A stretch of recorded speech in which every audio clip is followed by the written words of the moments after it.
share the lessons that you've learned after the suck, because you're transforming yourself into this new chapter in your life. If you've ever wondered how to bounce back from traumatic or devastating moments that we all face sometime in our lives, then you'll want to listen to my interview with Dr. Neeta Bhushan. Dr. Neeta is an acclaimed expert and best-selling author on emotional and mental health, having helped thousands elevate their lives with resilience and grit.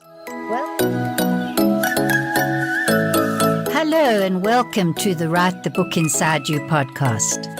Tips, tools and interviews for coaches and healers like you who want to write a non-fiction book to boost your visibility, clients and cash flow while making a difference.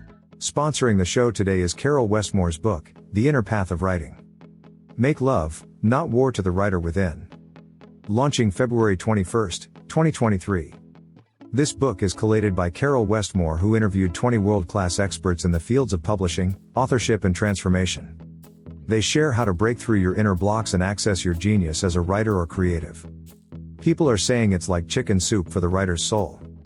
Buy this treasure trove of wisdom and get the accompanying bonuses valued at $500 at www.ipwbook.com. And now let's dive into today's interview. Welcome, Dr. Neeta. Thank you so much for having me, Carol. Dr. Neeta, in your latest book, That Sucked, Now What? How to Embrace the Joy and Chaos and Find Magic in the Mess, you share your own life journey navigating the suck, but more importantly, eventually flying forward to enjoy the magic that can open up after you survive and thrive.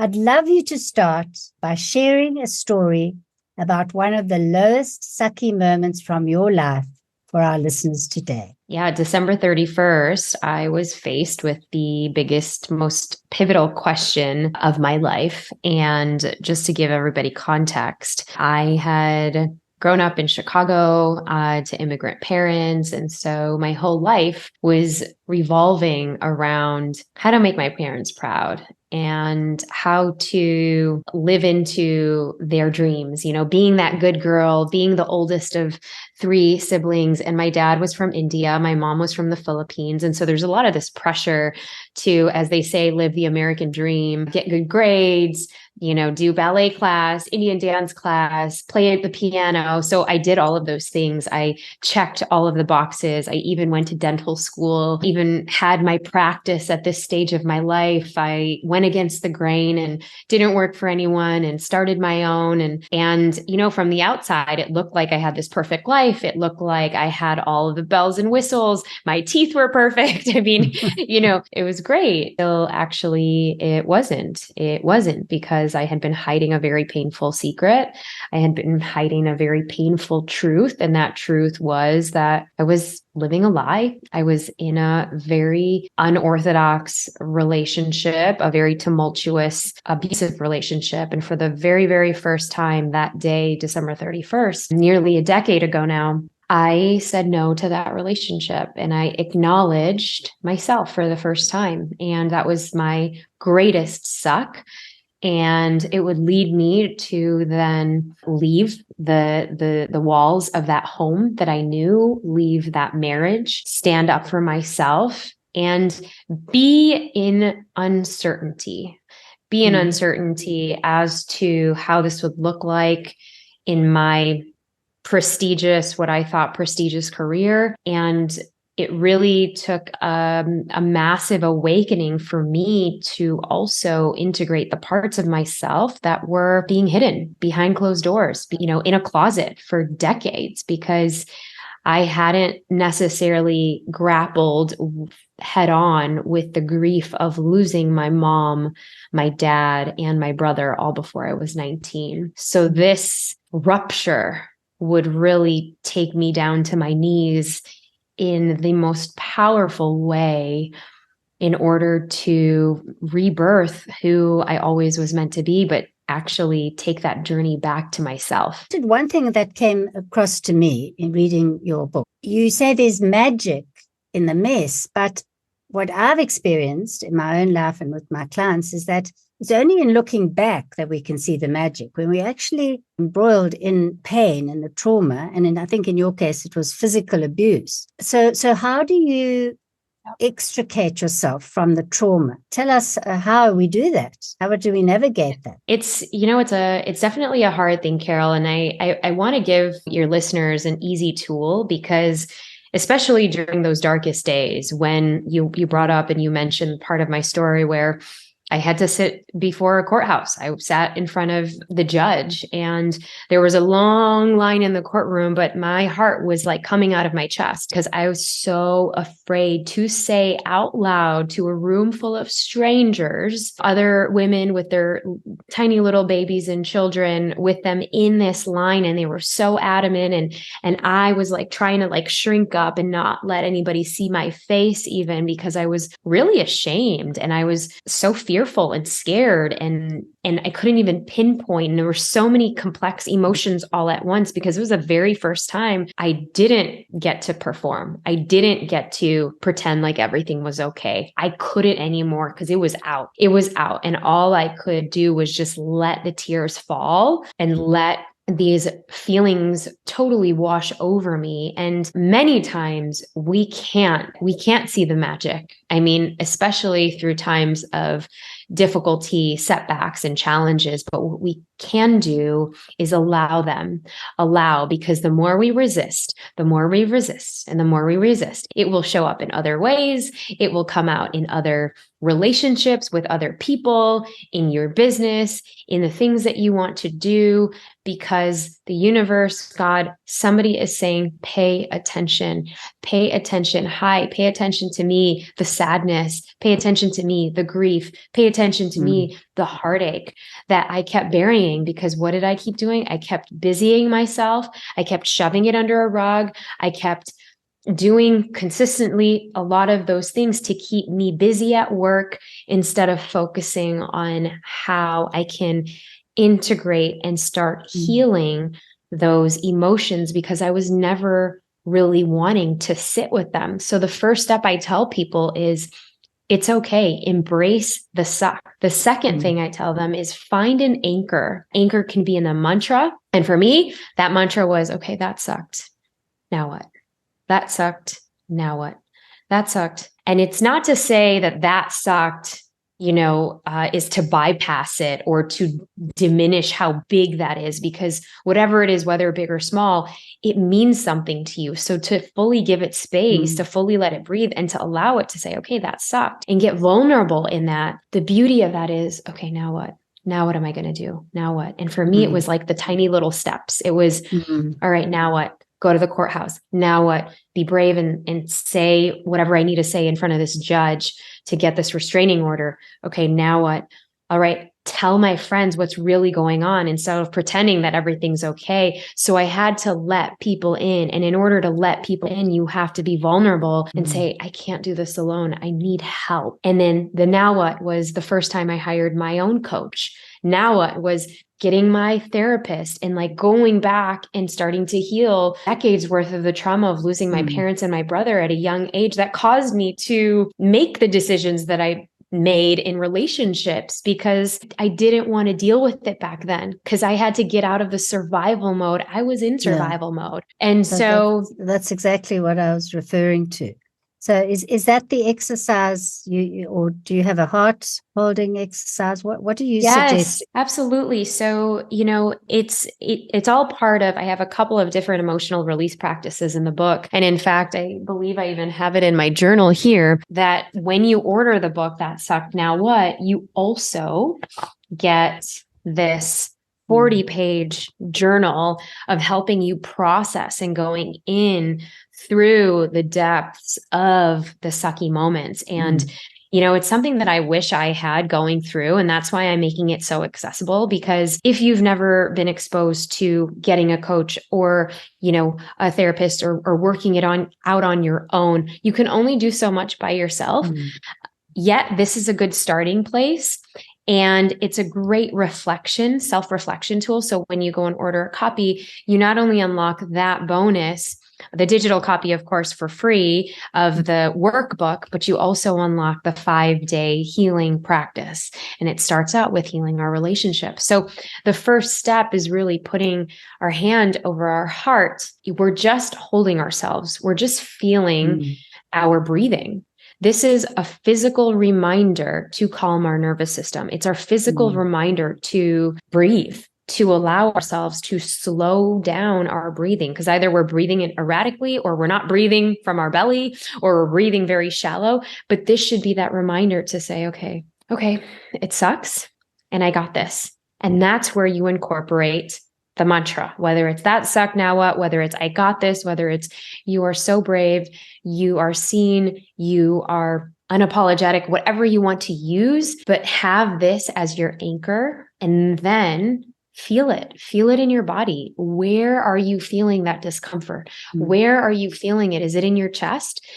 I used to feel it in my stomach. I would get cramps all the time. My digestion was really off because I had so much anxiety. And many times, because our vagus nerve runs throughout our body, that was definitely a big sign. So I'd have to, do all these things just to make sure I was okay. And then, or you're feeling it in you're getting tension headaches, you're getting neck spasm. Know where you're feeling the discomfort in your body and pay attention to that. And then we want to take a few deep breaths in to allow ourselves to oxygenate and reduce the flight or fight response, right? It's fight, flight, or freeze, and activate our rest and digest response. And then if you are still feeling like, okay, I have to move these emotions, then grab a pillow and you can start opening your mouth and screaming into the pillow. We do this with our children. Why don't we allow ourselves and give ourselves permission to move out those emotions? Because if we don't, it's going to turn into passive aggressiveness. It's going to turn into resentment. It's going to turn into stuck emotions somewhere in the body. And I am just allowing everyone to practice releasing it and setting it free so that it doesn't have to overtake you. Sometimes something happens so, bad that somebody betrayed you, or they spoke bad about you, or you didn't get the thing that you wanted to get, the promotion, you got fired, you got dumped, whatever it is, you got served divorce papers. We can scream it out loud. We can cry, we can wail. And sometimes you have a pillow, and sometimes you're just stomping out the suck. But this is a whole practice. I usually play music. And when I get to the moving part, whether it's screaming, I put on, a funny song. I have small children, so there's all sorts of small, funny like dinosaur songs that I can play, but you can play, there's like rage music. There's all of these types of playlists that you can actually have. And then you ground yourself after you've allowed those emotions to move. And I usually end the practice with breathing in 5 times and then releasing with an open mouth. Or you can also just hum, because that humming creates that vibration, and that vibration is activating your throat chakra. It's activating your vagus nerve to allow for that rest and digest, which is why humming is so important, which is why in Ayurveda, they use like the Om chanting is another big one. And it's huge to center ourselves. It's why singing is so important for grounding. It doesn't matter what practice you do. If I can get you, I do this with my kids, when it's really activated and I need to ground myself. I'm like, everyone, we're going to breathe in and then we're going to buzz out. So I'll do something like, bzzz, bzzz, and that allows myself to feel that vibration just in my throat and in my voice to remind myself, okay, I'm human and I got this. Yeah, I like that. I like that you've given something practical. Of course, my whole methodology hinges on tapping and matrix reimprinting and that's a similar self-regulating method. But I think it's very important with your book, explain that the magic in the mess begins with you stopping and listening and paying attention to yourself and your self-care. Am I right? Oh, absolutely. So To actually you, pause. you also talk about 5 stages: falling, igniting, rising, magnifying, and thriving. Are these stages, once you've, obviously what we've said, we've self-soothed in the moment and ongoing while you're in a trauma, and then there will come a time when you're going to be able to take that next action step, which you call igniting. Can you just go through the stages? Absolutely. So for me, that next step was, the first step was the fall. And the fall could be figuratively, you hurt yourself really bad. You have to take some time off. You got really sick. That kind of initial moment that took you down. For me, it was a relationship. Then stage 2 is that ignition. And the ignition was my moment in the courthouse, my moment of, am I going to say yes to myself and leave this marriage or go back into the same cycle? And there was no point for me to return at all completely. So it was for me like that ignition step. And for your listeners, this could be anything. This could be leaving a partner, saying no to a job that no longer resonates with you, or maybe it's starting that new thing now because you've had a newfound journey of yours to say yes to, and leaning into the discomfort, leaning into the suck.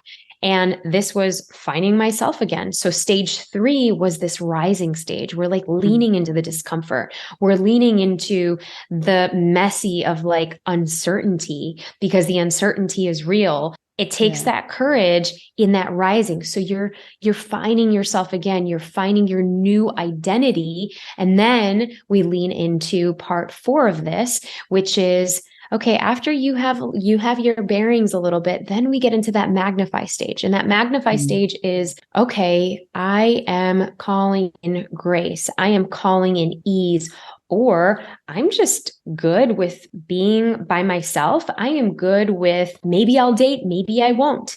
I'm content with where I'm at, and I'm starting to say yes at even more new things that are different and unique that I was never exposed to before. That's magnifying not only my courage, but my confidence and this newfound identity of yourself, that you are accepting your reality.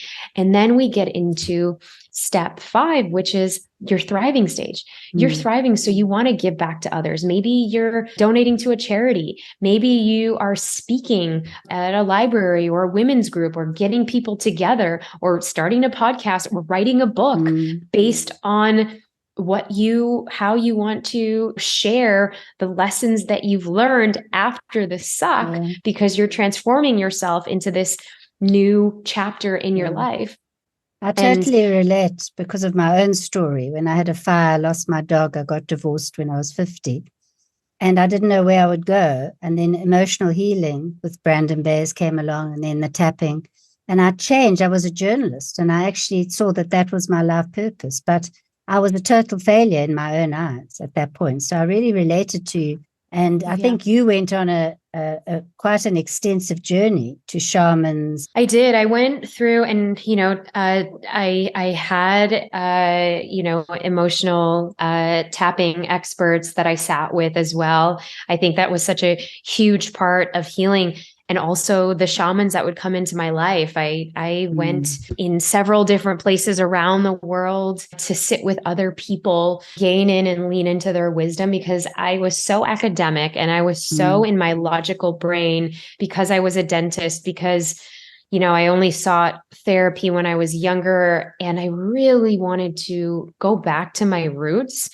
Because I still remember my dad would chant for hours on the weekends when my mom was really sick, when we were going through really, really tough times.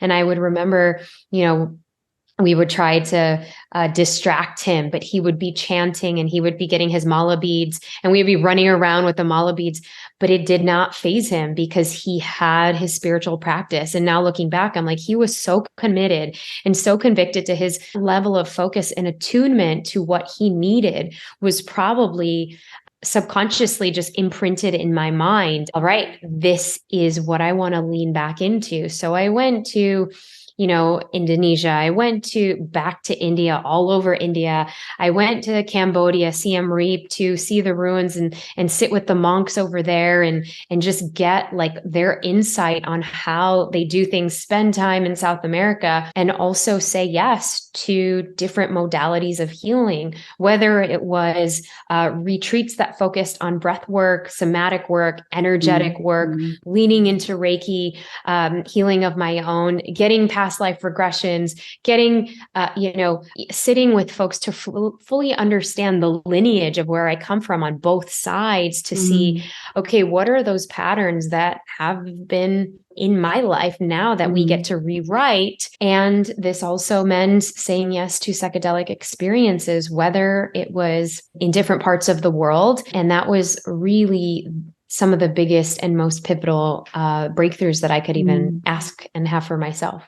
And in time, we don't have time to go through the whole story, but you did meet someone and you've got 2 children now. Briefly tell us that, because I want to get round to the writing of your book, which you somehow, I've heard you connect with having your second child. Tell us about that for the writers out there.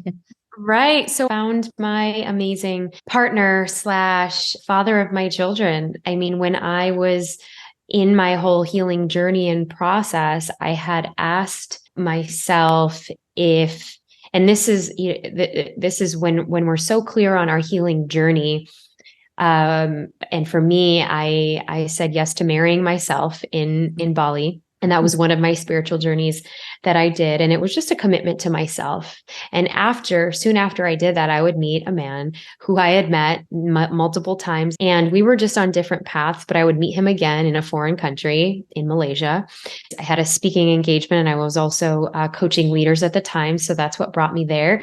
And we would meet again. And that's when we said yes to exploring love. And then 2 years later, we would get married 9 times around the world in different places. He's originally from India and he was living in Malaysia at the time for about 10 years and then moved to the States. And we were in different parts of the States because I was actually going to move to Singapore at the time. And we just said yes to love. And then a few years later, had 2 children. And this was when I began starting to write this book, That Sucked, Now What? This is my 4th book. Yet this came about really during the pandemic. And I was pregnant with my daughter. And I think all of us have experienced it in different ways, but being stuck at home and starting to have these brave conversations with people in our quarantine and just journaling out like how I was feeling, because it was a really tough pregnancy in the beginning. I mean, I was very ill quite a bit in that first 3-month period, much more than with my son. And it was just one of those things where all I could do was just write. And interestingly enough, my son was 2 at the time, going through the greatest messy, chaotic period. Because if you've ever spent time with a toddler, you'll definitely know that they do not have any sort of regulation in their emotions. Their bodies feel it fully, as we should, but we've been told not to and suppress it.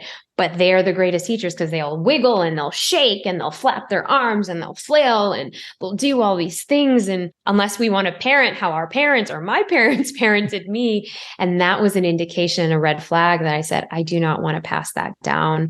I don't want to pass, what I was told of shut up, don't cry, I'll give you something to cry about to my son. And it was just a visceral experience that I had, that they weren't okay with my big feelings. Yet here's this teacher that's teaching me multiple times a day while I'm very ill, days that I didn't want to get out of bed, but I had to because I had a toddler, to teach me like, okay, wow, there is magic in the mess. Because his fits would only last 5 minutes.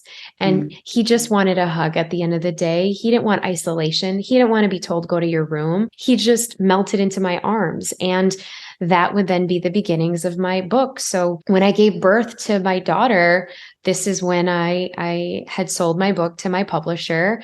And literally it was 2 days later, I kid you not, I was still in the hospital. I got a call. Yes, the publisher purchased the book, which in publications speak that they liked it and they want to work with me. And so I literally almost had like twins at the same time, my daughter and then this book baby. But did you have to still write it, or had you written a lot of it during the pandemic? So there are a few ways, because I've written, 3 books, and my first book was self-published. And so with all of that, I was able to get like a framework every time of how and what I wanted to actually write in the book. And many times as writers, we overthink and we think we have to give everything in one book.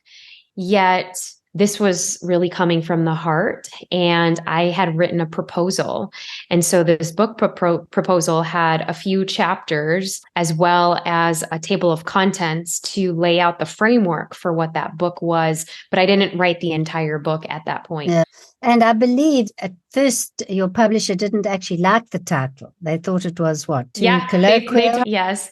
They wanted it to be named Fly Forward. And I said, that's too straightforward. I can't do that. Like, I wanted it to be punchy. I wanted it to be a conversation starter. I wanted it to be catchy. And I think that there were publishers who actually rejected me with that other title. You've mentioned the fly forward, and your book is divided into the 3 parts: the magical moment of suck, bounce factor, which is about resilience and how you continue once you've moved out of suck, and then the fly forward framework. So we covered part 1, the suck, and we covered part 3, fly forward.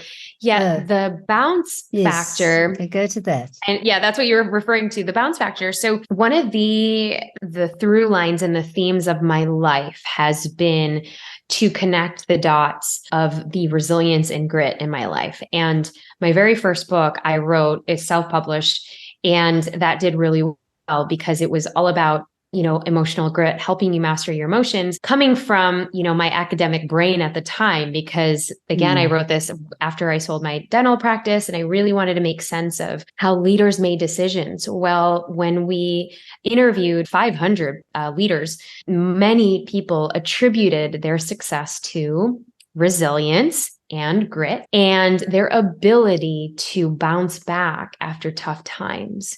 Well, 5 years later, actually now 6 years later, I'm writing, this next book all about resilience. I wanted to create the middle section of the book to include what this now evolved framework was. The questions I kept getting was, Neeta, do you have to go through such a powerful, traumatic story as you did in order to build resilience? Is there another way to build resilience? And for me, that was, okay, not everyone is going to have this same traumatic story. And, nor do I want people to go through a lot of those things, but can it be built, right? And so the ways to really strengthen your bounce factor, that means your ability to bounce like that basketball or like that soccer ball, it has give. It's not tough like glass or granite that if you let it go, it's going to break into a million pieces and shatter, because that's tough, but it still breaks, it shatters, right? So if we take a ball, well, we let that same ball go and it bounces sometimes higher than before. And so what does that ball have? Well, that ball has that ability to flex. It has that softness. It has that agility to compress if it needs to.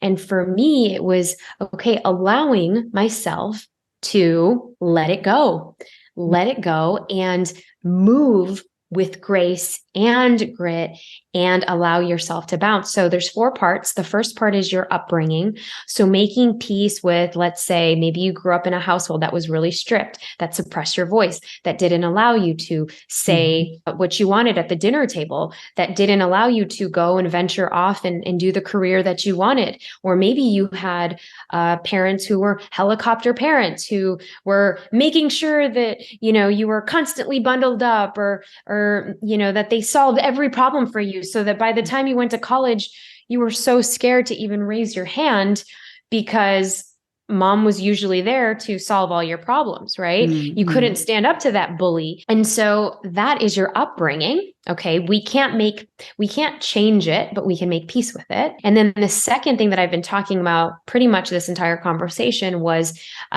which is number 2, is your ability to lean into good stress and your current environment. How does your current environment shape who you are today? And if you're not leaning into discomforting moments, what can you allow yourself to lean into? Like having that conversation with your friend, saying no to the next thing that you didn't really want to go to, saying yes to a quiet evening instead of going out because you know that's going to take a lot of energy out of you. What can you do to nourish yourself that you typically wouldn't because of social obligations, family obligations, etc., right? That's leaning into good stress. Good stress could also look like taking a cold shower, right? We know that that's good stress because it's going to build our endorphins for rejuvenation in our body and our mind and our health, but we don't do it because who likes to take a cold shower? And the next part of this is your emotional capacity. So part 3 and part 4 is your emotional capacity to feel your feelings. So this is another big one, allowing yourself to grieve, allowing yourself to cry. You know, it's interesting. When I went to this talk the other day, and the woman who was speaking, she got emotional, and it was apropos. I mean, she was telling a big story that she was moving through. And she kept apologizing and she kept saying, I'm so sorry. I'm so sorry. I just can't control myself. I can't. And I said, when do we have space to normalize our feelings, our human capacity to feel? I was thinking that because, I used to be that person that didn't allow the space to grieve, that didn't allow the space. Even in my coaching communities, when we're teaching how to coach people, a lot of times they'll say, what do you do if your client's crying uncontrollably? Well, obviously you don't want to stop them. Allow that. And I usually say, what part of you is not okay hearing cries? Because maybe it wasn't accepted where you are, right? So that emotional capacity to feel all the feels, and it's all perfect and normal all at the same time. Criticize a woman for screaming and yelling and getting angry and she's crazy, or she's, the B word because she lost her cool. Well, when was she ever given the space to let out her frustration, let out her anger? Because we are human, allowing our bodies to move through it and process it, like you allow people to tap it out, but maybe sometimes we need to express it, and that's okay. And then finally, our awareness, our radical self-awareness, to integrate those pieces that actually feel good, that feel nourishing. And that's our radical self-awareness to come back into our bodies and to come back to who we really are. Well, one of the things I think that made a big difference to me and my clients is the forgiveness. And I think you had that in there, being able to feel and realize that you can forgive. Absolutely. It's part of the awareness. It's how can you now forgive yourself for judging yourself, forgiving yourself. Now you're letting it go. Now you're letting it go. And forgiving the others, I think. I think that was a big part of my journey. Absolutely. Because until you can feel the feelings, forgiveness comes from your resilience, your ability to step back and, know that you're going to be okay and that those people are no longer going to victimize you. And I thank you. It's been really, really precious speaking to you. Where can people find your book? Absolutely. Absolutely. Well, if you wanted to scoop your bonuses for free, you can get it at thatsuckednowwhat.com, and we can link it in the show notes, but it's thatsucked, SUCKED. Yeah. Nowwhat.com. And you can also, you'll be able to get the workbook and the 5-day Fly Forward healing practice. Fantastic. And thank you for coming and sharing your journey and your book. And can I ask you one last question? What lies ahead? What does your future self, have you accessed where you will be in 5 years? What is your dream?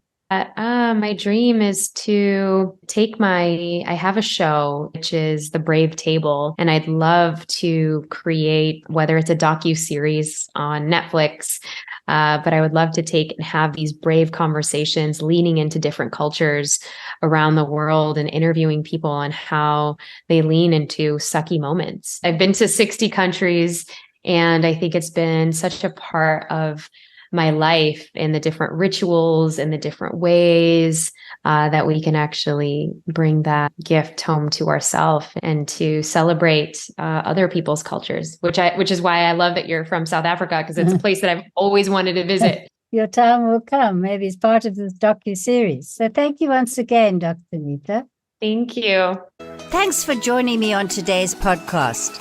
Want a free gift to inspire you further on your book writing adventure? My free checklist, 5 book hook tips to kickstart your book writing journey, will help you get clarity on the key essentials to make your book a winner.